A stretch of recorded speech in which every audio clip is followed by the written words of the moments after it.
விக்ரமாதித்தன் வேதாளம் கதை 8 அரசரின் கடமை. விக்ரம் அண்ட் பேத்தல் ஸ்டோரி இன் தமிழ்.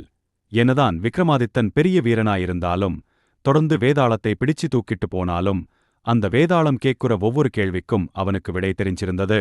ஒரு மிகப்பெரிய சாம்ராஜ்யத்தை ஒரு பேரரசன் ஆட்சி செஞ்சுகிட்டு வந்தான். அவன் ஒரு நாள் காட்டுக்கு வேட்டையாட போனான்.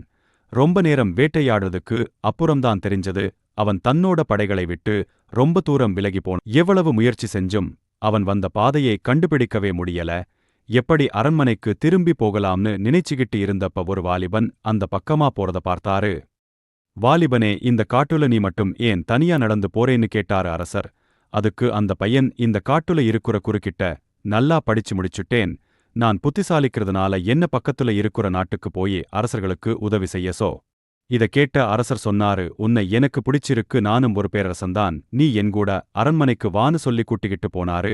வழி தெரியாத அரசனுக்கு வானத்துல இருந்த நட்சத்திரங்கள பார்த்து சரியான வழி சொன்னான் அந்த வாலிபன். வாலிபனை தன்னோடவே தங்க வச்சிக்கிட்ட அரசர் அவனோட புத்தி கூர்மைய பார்த்து வியந்தாரு.